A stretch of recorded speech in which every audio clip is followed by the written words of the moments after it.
കാട് എന്ന് കേൾക്കുമ്പോൾ തന്നെ നമ്മുടെയൊക്കെ ഉള്ളിൽ ഒരു ഭയമാണ്. എന്നാൽ ഒരിക്കലെങ്കിലും കാട്ടിൽ കയറിയിട്ടുള്ളവർ മനസ്സിലാക്കിയ കാര്യമാണ് നമ്മുടെ നാടിൻ്റെ അത്രയും പേടിക്കാനായി കാട്ടിൽ ഒന്നും തന്നെ ഇല്ല എന്നുള്ളത്. പച്ചപ്പും ഹരിതാപവും നിറഞ്ഞ ബന്ദിപ്പൂർ വനത്തിൽ മഴയിൽ കുളിച്ചു നിൽക്കുന്ന മാനുകളും മയിലുകളും ആനയും ഒക്കെയുള്ള കാട്ടിലെ മൺസൂൺ കാഴ്ചകൾ കണ്ടാലോ? ഹായ് ഹലോ നമസ്കാരം, സുനോജ് കുര്യനാണ്. വേഷമൊക്കെ കണ്ടിട്ട് ഒരു മാറ്റം തോന്നുന്നുണ്ടല്ലേ? നമ്മുടെ ചാനലിൽ സാധാരണ കാണാത്ത ഒരു വേഷത്തിലാണ് എന്നെ കാണുന്നത്. ഞങ്ങൾ ഇപ്പോൾ ഉള്ളത് ബന്ദിപ്പൂരാണ്. ഇവിടെ ഒരു ഫോറസ്റ്റ് സഫാരിക്ക് വേണ്ടിയിട്ട് വന്നതാണ്. അപ്പോൾ ഇന്നത്തെ വീഡിയോയിൽ നമുക്ക് ബന്ദിപ്പൂരിലെ JLRന്റെ ഫോറസ്റ്റ് സഫാരി കാണാം. കാട്ടിലെ കാഴ്ചകളിലേക്ക് എല്ലാവർക്കും സ്വാഗതം. അപ്പോൾ ഈ കാട്ടിലെ കാഴ്ചകൾ കാണാൻ ഞാൻ ഒറ്റയ്ക്കല്ല കേട്ടോ. അപ്പോൾ എന്നെ ഈ കാട്ടിലേക്ക് കൂട്ടിക്കൊണ്ടു വന്നത് ഈ കാണുന്ന വ്യക്തിയാണ് ഹാരിസ്. അപ്പോൾ ഇന്നത്തെ യാത്ര ഹാരിസിൻ്റെ കൂടെയാണ്. ഹാരിസിനെ ഞാൻ പരിചയപ്പെടുത്താം. ആള് ഒരു വൈൽഡ് ലൈഫ് ഫോട്ടോഗ്രാഫറാണ്, യൂട്യൂബറാണ്, ധാരാളം വനയാത്രകൾ ചെയ്യുന്ന ആളാണ്. എല്ലാ യാത്രകളുടെ വീഡിയോകളും ആളുടെ യൂട്യൂബ് ചാനലിലുണ്ട്. ഞാൻ ഹാരിസിൻ്റെ യൂട്യൂബ് ചാനലിൻ്റെ ലിങ്ക് നമ്മുടെ ഡിസ്ക്രിപ്ഷനിൽ കൊടുക്കുന്നുണ്ട്. കാണാൻ താല്പര്യമുള്ളവരൊക്കെ കയറി കാണുക. വനയാത്രകൾ ഇഷ്ടംപോലെ ചെയ്യുന്ന ആളാണ്. ധാരാളം മൃഗങ്ങളെയൊക്കെ നമുക്ക് ഹാരിസിൻ്റെ ചാനലിലൂടെ കാണുവാൻ സാധിക്കും. ഈ ഒരു ഫോറസ്റ്റ് സഫാരിക്ക് വേണ്ടിയിട്ട് എനിക്ക് വേണ്ടി ടിക്കറ്റ് ബുക്ക് ചെയ്ത് തന്നതെല്ലാം ഹാരിസ് ആയിരുന്നു. അപ്പോൾ ഈ ഒരു യാത്രയുടെ പാക്കേജിൻ്റെ ഡീറ്റെയിൽസ് എല്ലാം ഹാരിസ് നമുക്ക് വേണ്ടി പറഞ്ഞു തരും. കർണാടകയിലെ ടൂറിസം ഡിപ്പാർട്ട്മെൻറ്റ് ഓപ്പറേറ്റ് ചെയ്യുന്നൊരു പാക്കേജാണ്. നമ്മുടെ KTDC പോലെ തന്നെ ഇവിടെ tourism department jungle lodges and resorts എന്ന് പറഞ്ഞിട്ട് എല്ലാം ഫോറസ്റ്റുകളിൽ തന്നെയാണ്, ഫോറസ്റ്റിനോട് ചേർന്നിട്ട് തന്നെയാണ്. വൈൽഡ് ലൈഫ് പാക്കേജുകളാണ്. അപ്പം നമുക്കിവിടെ കിട്ടുന്നതെന്ന് പറഞ്ഞാൽ ഒരു 3 സ്റ്റാർ റൂം ഫെസിലിറ്റിയും ഫുഡും അതുപോലെ അതിൻ്റെ കൂട്ടത്തിൽ ഫോറസ്റ്റ് സഫാരിയും കൂടെയാണ് വരുന്നത്. ഇവിടെ തന്നെ 3 സെപ്പറേറ്റ് പാക്കേജുകളുണ്ട്. AC റൂംസ് ഉണ്ട്, നോൺ AC തന്നെ 2 കാറ്റഗറി വരുന്ന റൂംസ് ഉണ്ട്. അതിൽ AC റൂംസിന് റേറ്റ് കൂടുതലാണ്, നോൺ AC റൂംസിൽ എല്ലാം സെയിം റേറ്റ് ആണ് വരുന്നത്. പെർ ഹെഡ് റേറ്റ് വരുന്നത് ഏകദേശം 7000 രൂപ അടുത്താണ്. അതിൽ സഫാരിയും ഫുഡും സ്റ്റേയും എല്ലാം ഇൻക്ലൂഡ് ചെയ്തിട്ട് വരുന്ന പാക്കേജാണ്. മിനിമം 2 പേർക്ക്, ഒരാൾക്ക് വേണേൽ തനിച്ച് ചെയ്യാം. ഒരാൾക്ക് തനിച്ച് ചെയ്യുമ്പോൾ ഈ 7000 എന്നുള്ളത് 10,000 സംതിങ് ആവും. ടാക്സ് അടക്കമുള്ള റേറ്റാണ്. 2 പേരാകുമ്പോൾ ഈ 7000 സംതിങ് വെച്ചിട്ട് 7000 രൂപയാണ് പെർ ഹെഡ് റേറ്റ് വരുന്നത്. ഓൺലൈനാണ് booking. Jungle lodges and resorts എന്ന് പറയുന്ന സൈറ്റിൽ ഓൺലൈൻ ബുക്കിംഗ് ആണ്. അത്യാവശ്യം നല്ല തിരക്ക് ഇപ്പം, അതായത് മഴ സീസൺ ആയിട്ട് കൂടി ഇപ്പോൾ വീഡിയോയിൽ പിന്നെ നമുക്ക് കാണാൻ പറ്റും നല്ല മഴയുണ്ടായിരുന്നു സഫാരിയിൽ. എന്നിട്ടും ഇവിടുത്തെ എല്ലാ റൂമും ഫുള്ളാണ്. ഫാമിലീസും കുട്ടികളും ഒക്കെ ആയിട്ട് ഇഷ്ടംപോലെ ആളുകൾ വരുന്നുണ്ട്. നല്ല, അതായത് നമുക്ക് പോകാൻ പറ്റിയൊരു എക്സ്പെൻസീവ് ആണ്, അല്ല എന്ന് പറയുന്നില്ല. അത് വൈൽഡ് ലൈഫ് പാക്കേജുകളെല്ലാം എക്സ്പെൻസീവ് ആണ്. പക്ഷേ ആ കൊടുക്കുന്ന പൈസയ്ക്കൊരു വെർത്തായിട്ടുള്ളൊരു പാക്കേജ് തന്നെയാണ് ഈ കർണാടകയുടെ JLR പാക്കേജ്. ഈ കാണുന്നതാണ് ഇവിടുത്തെ കോട്ടേജുകൾ. രാവിലെ 11 മണിക്കാണ് JLRന്റെ ചെക്ക്-ഇൻ ടൈം.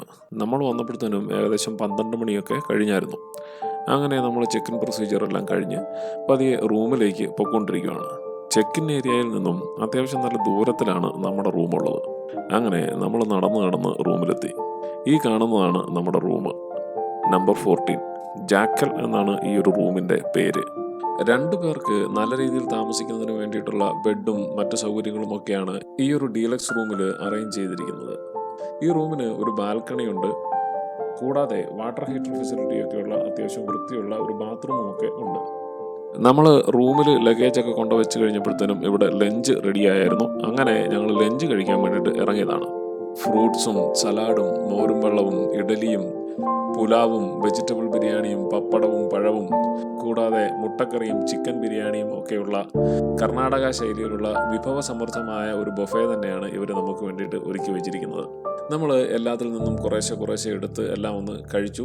അത്യാവശ്യം നല്ല ക്വാളിറ്റിയുള്ള ഒരു ഭക്ഷണം തന്നെയാണ് ഇവർ നമുക്ക് ലഞ്ചിൽ തന്നിരിക്കുന്നത്. ലഞ്ച് കഴിച്ചതിന് ശേഷം ഏകദേശം 2:45 റിസോർട്ടിൽ നിന്നും നമ്മുടെ സഫാരി വണ്ടി സ്റ്റാർട്ട് ചെയ്തു. നമ്മൾ നേരെ ടിക്കറ്റ് കൗണ്ടറിലേക്കാണ് ഈ പോയിക്കൊണ്ടിരിക്കുന്നത്. നമ്മൾ JLR പാക്കേജ് എടുത്തിട്ടുള്ളത് കൊണ്ട് ടിക്കറ്റ് കൗണ്ടറിൽ നിന്നും ഇനി സെപ്പറേറ്റ് ടിക്കറ്റൊന്നും എടുക്കേണ്ട കാര്യമില്ല. എങ്കിലും നമ്മളുടെ ഡ്രൈവർ ടിക്കറ്റ് കൗണ്ടറിൽ ചെന്ന് വണ്ടിയിലെ പാസഞ്ചേഴ്സിൻ്റെ ഡീറ്റെയിൽസും ലെൻസിൻ്റെ ഡീറ്റെയിൽസും എല്ലാം റിപ്പോർട്ട് ചെയ്യണം. സ്റ്റേ ഒന്നുമില്ലാതെ സഫാരി മാത്രം പോകാൻ ആഗ്രഹിക്കുന്നവർക്ക് ഈ ഒരു ടിക്കറ്റ് കൗണ്ടറിൽ നിന്നും ഡയറക്റ്റ് ടിക്കറ്റ് എടുത്ത് സഫാരി പോകാൻ സാധിക്കും. ഇവിടെ നിന്നുമുള്ള സഫാരിയുടെ ടൈമിങ്ങും അതിൻ്റെ ചാർജസും ഒക്കെ ഈ ടിക്കറ്റ് കൗണ്ടറിൻ്റെ ഫ്രണ്ടിൽ ഒരു ബോർഡിൽ കൃത്യമായി എഴുതി പ്രദർശിപ്പിച്ചിട്ടുണ്ട്. അങ്ങനെ ടിക്കറ്റ് കൗണ്ടറിലെ പ്രൊസീജിയറുകളൊക്കെ കഴിഞ്ഞ് നമ്മൾ പതിയെ വനത്തിലേക്ക് പൊയ്ക്കൊണ്ടിരിക്കുകയാണ്. നമ്മുടെ യാത്രയുടെ തുടക്കത്തിൽ തന്നെ മഴ ചെറുതായിട്ട് ചാറി തുടങ്ങിയിട്ടുണ്ട്. അങ്ങനെ വനത്തിലേക്ക് പ്രവേശിക്കുന്നതിന് മുന്നേ തന്നെ നമ്മൾ ആദ്യം കണ്ടത് ചാറ്റൽ മഴയും നനഞ്ഞുകൊണ്ട് നിൽക്കുന്ന ഒരു കൂട്ടം പുള്ളിമാനുകളെ ആയിരുന്നു. മഴയിൽ കുളിച്ച് നിൽക്കുന്ന സ്പോട്ടഡ് ഡിയറുകൾ, അതെന്തായാലും നല്ല മനോഹരമായ ഒരു കാഴ്ചയാണ് നമുക്കിപ്പോൾ ഇവിടെ കിട്ടിയിരിക്കുന്നത്. അങ്ങനെയുണ്ട്, ഈ കാഴ്ച എല്ലാവർക്കും ഇഷ്ടപ്പെട്ടോ? കൊള്ളാം. നമ്മുടെ സഫാരിയുടെ തുടക്കം അതിമനോഹരമായിരുന്നു. നമുക്ക് വനത്തിനുള്ളിലേക്ക് പ്രവേശിക്കുന്നതിനായി കുറച്ചും കൂടെ ദൂരം പോകേണ്ടതായിട്ടുണ്ട്. അങ്ങനെ നമ്മൾ വനത്തിനുള്ളിലേക്ക് പ്രവേശിക്കുകയാണ്. രമേശ് അണ്ണനാണ് നമ്മുടെ ഡ്രൈവറും ഗൈഡും എല്ലാം. അണ്ണൻ ഈ വനത്തെ പറ്റിയിട്ടുള്ള കുറച്ച് ബേസിക് ആയിട്ടുള്ള കാര്യങ്ങളെല്ലാം നമുക്ക് പറഞ്ഞു തന്നതിന് ശേഷം വണ്ടി സ്റ്റാർട്ട് ചെയ്യുകയാണ്. നമ്മുടെ യാത്ര അങ്ങനെ വനത്തിനുള്ളിലൂടെ തുടർന്നുകൊണ്ടിരിക്കുകയാണ്. കേരളത്തിലെ വയനാട് ടൈഗർ റിസർവും അതുപോലെ തമിഴ്നാട്ടിലെ മുതുമല ടൈഗർ റിസർവും ഒക്കെയായി കണക്ട് ചെയ്ത് കിടക്കുന്ന ബന്ദിപ്പൂർ ടൈഗർ റിസർവിന് ഏകദേശം 1200 സ്ക്വയർ കിലോമീറ്ററോളം വിസ്തൃതി ഉണ്ടെന്നാണ് നമ്മുടെ രമേശ് അണ്ണൻ പറഞ്ഞു തന്നത്. അതിൽ 100 സ്ക്വയർ കിലോമീറ്ററാണ് ടൂറിസം ഏരിയ. ഇവിടെ ഏകദേശം 150-ലധികം ടൈഗേഴ്സും 200-ലധികം ലെപ്പേർഡ്സും ഒക്കെ ഉണ്ട്. നമ്മുടെ ഈ യാത്രയിൽ ഇവരെയൊക്കെ കാണാൻ സാധ്യതയുണ്ട് എന്നാണ് നമ്മുടെ രമേശ് അണ്ണൻ പറഞ്ഞത്. ഈ താഴെ ഒരു ലേക്ക് ഉണ്ടായിരുന്നു. അപ്പോൾ നമുക്ക് മുന്നേ പോയ വണ്ടി അവിടെ പോയിട്ട് മൃഗങ്ങൾ വല്ലതും ഉണ്ടോയെന്ന് നോക്കി അവരൊന്നും കണ്ടില്ല. അതുകൊണ്ട് അവർ തിരിച്ചു പോരുവാണ്. അതുകൊണ്ട് ഇനിയിപ്പോൾ നമ്മൾക്ക് അങ്ങോട്ട് പോകുന്നില്ല വെറുതെ, കാരണം അവിടെ പോകുമ്പോൾ വെറുതെ ടൈം വേസ്റ്റ് ആക്കേണ്ട കാര്യമില്ല. അപ്പോൾ നമ്മൾ തിരിച്ച് അടുത്ത സ്ഥലത്തേക്ക് പോവുകയാണ്.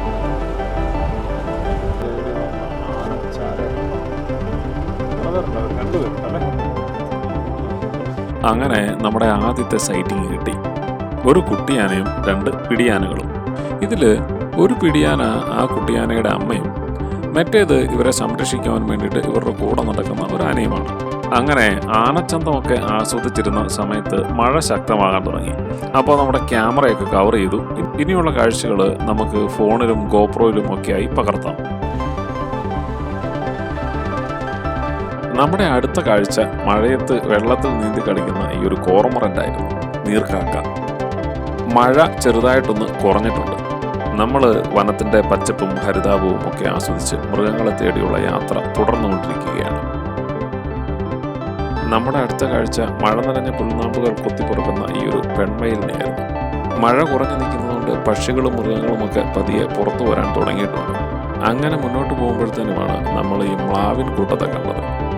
ഫീമെയിൽ സാമ്പാർ ഡിയറിൻ്റെ ഒരു കൂട്ടമാണ്. ആണുങ്ങളെയാണെങ്കിൽ ഈ കൂട്ടത്തിൽ കാണുന്നുമില്ല. അവർ ദൂരെ അപ്പുറം മാറി എവിടെയെങ്കിലും നിന്ന് പുല്ല് തിന്നുന്നുണ്ടാവും. അങ്ങനെ നമ്മുടെ യാത്ര തുടരുന്നതിനിടയിലാണ് മറ്റൊരു സഫാരി വണ്ടി വരുന്നത് കണ്ടത്. കാര്യമായ സൈറ്റിംഗ് ഒന്നും കിട്ടാത്തതുകൊണ്ട് അവരും നിരാശയിലാണ്. നമ്മുടെ അടുത്ത സൈറ്റിംഗ് മഴ നനഞ്ഞ പീലിയൊക്കെ ചീകി ഉണക്കുന്ന ഈ ഒരു ആൺമയിലായിരുന്നു.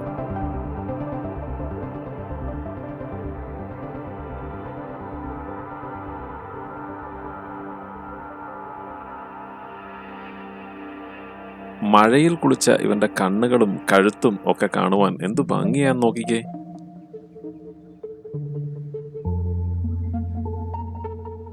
നമ്മുടെ അടുത്ത സൈറ്റിംഗ് മീൻകൂമൻ എന്ന് വിളിക്കുന്ന ഈ ബ്രൗൺ ഫിഷ് ഹൗളായിരുന്നു. നല്ല മഞ്ഞ നിറമാണ് ഇവന്റെ കണ്ണുകൾക്ക്. അടുത്ത സൈറ്റിംഗ് ഈ ഗ്രീൻ ബീ ഈറ്റേഴ്സ് ആയിരുന്നു. ബീ ഈറ്റേഴ്സ് ഫോറസ്റ്റുകളിൽ കോമൺ ആണെങ്കിലും ഞാൻ ക്യാമറ റെഡിയാക്കി വന്നപ്പോഴേക്കും ഇവർ പറന്നു പോയിരുന്നു. ഇത് ഹാരിസ് പകർത്തിയ വീഡിയോയാണ്. നമ്മുടെ ഈ ഒരു യാത്രയുടെ വീഡിയോയും കൂടാതെ ധാരാളം ഫോറസ്റ്റ് യാത്രയുടെ വീഡിയോകളും ഒക്കെ ഹാരിസിൻ്റെ ചാനലിലും കിടക്കുന്നുണ്ട്. ഹാരിസിൻ്റെ ചാനലിൻ്റെ ലിങ്ക് ഞാൻ ഡിസ്ക്രിപ്ഷൻ ബോക്സിൽ കൊടുക്കുന്നുണ്ട്. നിങ്ങൾ അതൊന്ന് കയറി കാണുകയാണെന്നുണ്ടെങ്കിൽ ധാരാളം ഫോറസ്റ്റ് യാത്രാ വീഡിയോകൾ കാണുവാൻ സാധിക്കും. അങ്ങനെ നമ്മുടെ യാത്രക്കിടയ്ക്ക് അടുത്ത സഫാരി ബസ് കണ്ടു. അവരോടും അന്വേഷിച്ചപ്പോൾ അവർക്കും കാര്യമായ സൈറ്റിംഗ് ഒന്നും കിട്ടിയിട്ടില്ല. അങ്ങനെ ഇന്നത്തെ സഫാരിയിൽ നമ്മൾ കണ്ടുമുട്ടിയ ആർക്കും തന്നെ വലിയ കാര്യമായ സൈറ്റിങ്ങുകളൊന്നും കിട്ടിയിട്ടില്ല.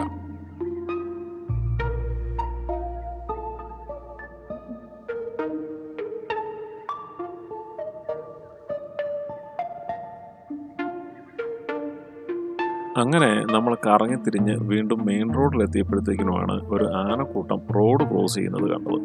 അടുത്തെത്തിയപ്പോഴത്തേനാണ് ഒരു കാര്യം മനസ്സിലായത്, ഒരു കുട്ടി ആനയും അവരുടെ കൂടെ ഉണ്ട്. ഈ കുട്ടി ഉള്ളത് കൊണ്ട് തന്നെ ഇതിൻ്റെ അമ്മയാന വളരെ കെയർഫുള്ളായിട്ടാണ് ആ ഒരു കുട്ടിയെ കൊണ്ട് പോകുന്നത്. വളരെ നല്ലൊരു കാഴ്ചയായിരുന്നു അത്.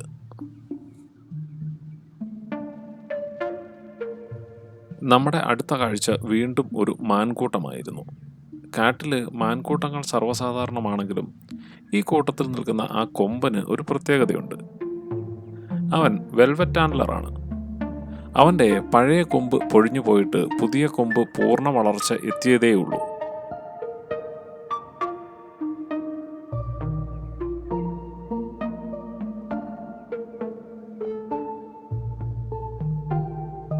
ദേ, ഒരു കാട്ടി നിൽക്കുന്നത് കണ്ടോ?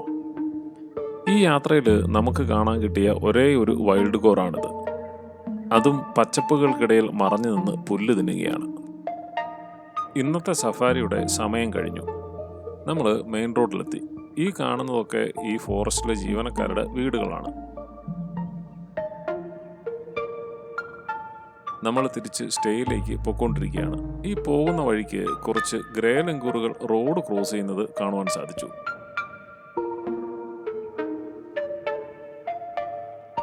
അങ്ങനെ നമ്മൾ ഇന്നത്തെ സഫാരി കഴിഞ്ഞ് തിരിച്ച് സ്റ്റേയിലെത്തി. ഇവിടെ നമുക്ക് വേണ്ടിയിട്ടുള്ള സ്നാക്സും ചായയും കാപ്പിയും ഒക്കെ റെഡിയാണ്. ഇനി കാപ്പിയൊക്കെ കുടിച്ചതിന് ശേഷം നമുക്ക് നേരെ റൂമിൽ പോയി ഒന്ന് ഫ്രഷായി കുറച്ചു നേരം റെസ്റ്റൊക്കെ എടുക്കാം.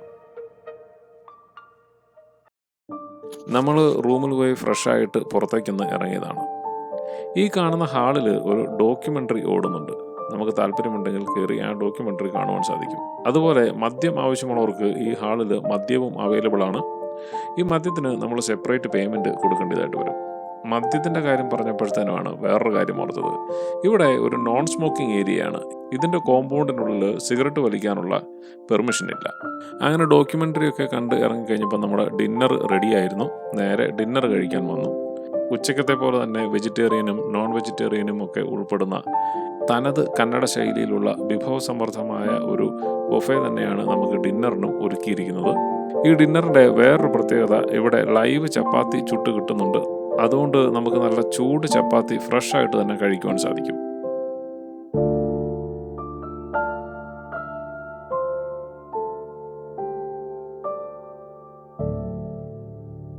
നമ്മൾ രാത്രിയിൽ നന്നായി ഉറങ്ങി രാവിലെ 5 മണിക്ക് തന്നെ എഴുന്നേറ്റു. രാത്രിയിൽ അത്യാവശ്യം നന്നായി മഴയുണ്ടായിരുന്നു. ഇപ്പോൾ നമ്മൾ മോർണിംഗ് സഫാരിക്ക് വേണ്ടിയിട്ട് പുറത്തിറങ്ങിയതാണ്. രാവിലെ 5:45 നമ്മുടെ സ്റ്റേയിൽ നിന്നും സഫാരി വണ്ടി സ്റ്റാർട്ട് ചെയ്യും. അപ്പോൾ മോർണിംഗ് സഫാരിക്ക് പോകുന്നതിന് മുന്നേ നമുക്ക് കാപ്പിയും ബിസ്ക്കറ്റും ഒക്കെ റെഡിയാക്കിക്കൊണ്ട് ഒരു അണ്ണൻ ഇവിടെ ഇരിപ്പുണ്ട്. നമ്മൾ രാവിലെ സഫാരി സെൻറ്ററിൽ വന്നപ്പോൾ കണ്ട ഒരു രസകരമായ കാഴ്ച കണ്ടോ? ഒരു അമ്മ പട്ടിയും തൻ്റെ കുഞ്ഞുങ്ങളും കൂടെയുള്ള കളികൾ കണ്ടോ?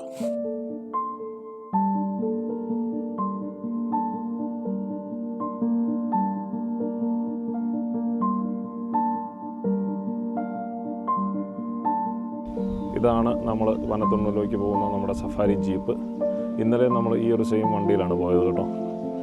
നമ്മൾ മൊത്തം 7 യാത്രക്കാരാണ് ഈ വണ്ടിയിലുള്ളത്. നമ്മളുടെ ഫ്രണ്ടിൽ ഒരു വിദേശ വനിതയൊക്കെ ഉണ്ട്. ബാക്കി മലയാളികളായിട്ട് ഞാനും ഹാരിസുമാണുള്ളത്. സഫാരി സെൻറ്ററിലെ റിപ്പോർട്ടിംഗ് എല്ലാം കഴിഞ്ഞ് നമ്മൾ വനത്തിനുള്ളിലെത്തി. ഇന്നലത്തെ പോലെ തന്നെ ഇന്നും നമുക്ക് മഴ നനഞ്ഞു നിൽക്കുന്ന ഒരു കൂട്ടം പുള്ളിമാനുകളുടെ സൈറ്റിംഗ് ആണ് ആദ്യം തന്നെ കിട്ടിയത്. രാവിലെ അത്യാവശ്യം നന്നായിട്ട് മഴ പെയ്യാൻ തുടങ്ങിയിട്ടുണ്ട്. നമ്മൾ കാട്ടിനുള്ളിൽ കയറിയിട്ട് ഇപ്പോൾ ഏകദേശം 1 മണിക്കൂർ കഴിഞ്ഞിരിക്കുന്നു. ഇതുവരെ നമുക്ക് കാര്യമായ സൈറ്റിങ്ങുകളൊന്നും തന്നെ കിട്ടിയിട്ടില്ല. എങ്കിലും പച്ചപ്പും ഹരിതാപവും ഒക്കെ ആസ്വദിച്ച് ഇങ്ങനെ കാടിനുള്ളിലൂടെ പോകുമ്പോൾ മനസ്സിന് പ്രത്യേക ഒരു സന്തോഷമാണ് കിട്ടുന്നത്.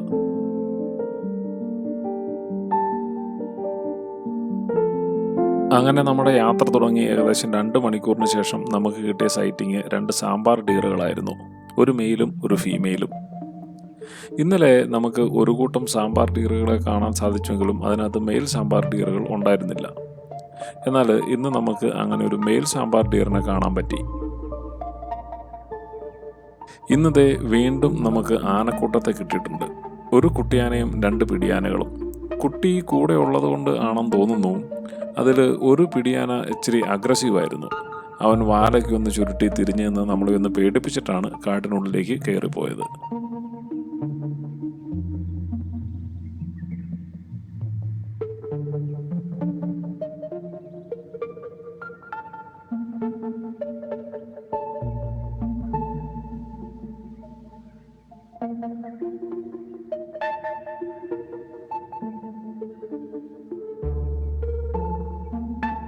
അടുത്ത സൈറ്റിങ് ഈ കാട്ടുകോഴിയായിരുന്നു.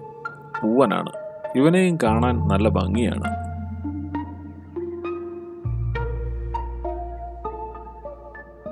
ദേ 2 മയിലുകളിരുന്ന് മഴ നനഞ്ഞ പീലിയൊക്കെ ചീകി ഒതുക്കി വൃത്തിയാക്കുന്നത് കാണാം. ആ കാട്ടിനുള്ളിലേക്ക് നോക്കിക്കേ, ഒരു കാട്ടുകോഴിയുണ്ട് അവിടെ. ഫീമെയിലാണത്. അടുത്ത കാഴ്ച ഈ ഇന്ത്യൻ സ്പോട്ട് ബിൽഡ് ഡക്കുകളായിരുന്നു. മെയിലും ഫീമെയിലും ഉണ്ട്.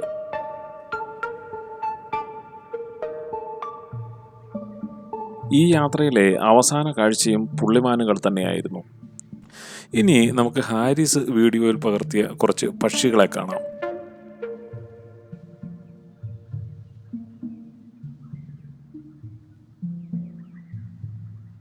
അങ്ങനെ നമ്മൾ വനയാത്രയൊക്കെ കഴിഞ്ഞ് തിരിച്ചെത്തിയിരിക്കുകയാണ്. അപ്പോൾ നമ്മൾ 2 യാത്രകളാണ് ചെയ്തത്. ശരിക്കും ഇന്നലെ ഈവനിങ് ഒരു യാത്ര പോയി, ഇന്ന് രാവിലെ ഒരു യാത്ര പോയി. ഈ കണ്ട വീഡിയോ ഒക്കെ നിങ്ങൾക്ക് ഇഷ്ടപ്പെട്ടു എന്ന് വിചാരിക്കുന്നു. ശരിക്കും നമ്മൾ വന്നത് കടുവയും പുലിയെയും ഒക്കെ കാണുമെന്നുള്ള വളരെ വലിയൊരു പ്രതീക്ഷയിലൊക്കെയാണ് വന്നത്. പക്ഷേ മഴ നമ്മളെ ചതിച്ചു. മഴ കാരണം കടുവയും പുലിയും ഒക്കെ സിക്ക് ലീവ് ആയിരുന്നു, അവർക്ക് പനിയൊക്കെ ആയിരുന്നു തോന്നുന്നു. എന്തായാലും അവർ പുറത്തോട്ടൊന്നും വന്നില്ല. അങ്ങനെ അവരെ ഒന്നും നമുക്ക് കാണാൻ പറ്റിയില്ല. എങ്കിലും യാത്ര വളരെ മനോഹരമായിരുന്നു. പച്ചപ്പും ഹരിതാപവും ഒക്കെ നിറഞ്ഞ ഈ ഒരു വനത്തിനുള്ളിലൂടെ ഉള്ളൊരു യാത്ര വളരെ നല്ലതായിരുന്നു. എനിക്കിഷ്ടപ്പെട്ടു. ഈ വനയാത്രകളൊക്കെ ഇഷ്ടപ്പെടുന്നവർക്ക് ഇതും ഇഷ്ടപ്പെടും എന്ന് ഞാൻ വിചാരിക്കുന്നു. അപ്പം ഹാരിസിൻ്റെ കൂടെയുള്ള യാത്രയായിരുന്നു. ഞാൻ ഇതിനു മുന്നേ സൈലൻറ്റ് വാലിയിലും അതുപോലെ തന്നെ നമ്മുടെ തേക്കടി ബോട്ട് സഫാരിയിലൊക്കെ പോയിട്ടുണ്ടെങ്കിലും നമ്മളുടെ ഈ ഒരു വലിയ ലെൻസും ഒക്കെ പിടിച്ച് ഇങ്ങനെ ഒരു ഫോട്ടോഗ്രാഫി അല്ലെങ്കിൽ വീഡിയോഗ്രാഫി എടുക്കാൻ വേണ്ടിയിട്ടുള്ള ഇങ്ങനത്തെ ഒരു യാത്ര ആദ്യമായിട്ടായിരുന്നു. അപ്പോൾ അതിന് വേണ്ടിയിട്ട് എനിക്ക് വേണ്ട എല്ലാ സപ്പോർട്ടും ചെയ്തതെന്ന് ഹാരിസാണ്. അപ്പോൾ ഹാരിസ് ഒരു ബിഗ് താങ്ക്സ് കേട്ടോ. അപ്പോൾ ഇനിയും ഇങ്ങനെയുള്ള യാത്രകൾ ഇനിയും ഉണ്ടാകും. അപ്പോൾ നിങ്ങൾക്ക് ആർക്കെങ്കിലും ഒക്കെ ഹാരിസിൻ്റെ കൂടെ യാത്ര ചെയ്യണമെന്നുണ്ടെങ്കിൽ ഹാരിസ് ഇങ്ങനെ പാക്കേജുകളൊക്കെ ചെയ്യുന്നുണ്ട്. ഹാരിസിൻ്റെ ചാനലിൻ്റെ ഡീറ്റെയിൽസും അതുപോലെ കോൺടാക്ട് നമ്പറും ഒക്കെ ഞാൻ ഡിസ്ക്രിപ്ഷനിൽ കൊടുക്കുന്നുണ്ട്. നിങ്ങൾക്ക് ഹാരിസിനെ കോൺടാക്ട് ചെയ്ത് കഴിഞ്ഞാൽ ആ കാര്യങ്ങളൊക്കെ പുള്ളി പറഞ്ഞു തരുന്നതായിരിക്കും. അപ്പോൾ ഈ വീഡിയോ ഇവിടെ വൈൻഡപ്പ് ചെയ്യുകയാണ്. വീഡിയോ ഇഷ്ടമായാൽ ലൈക്ക് ചെയ്യാനും ഷെയർ ചെയ്യാനും മറക്കരുത്. തീർച്ചയായും നിങ്ങളുടെ അഭിപ്രായങ്ങളും നിർദ്ദേശങ്ങളും കമൻറ്റ് ബോക്സിലൂടെ പറയണം. നമുക്ക് പുതിയൊരു വീഡിയോയുമായി വീണ്ടും കാണാം. ബൈ.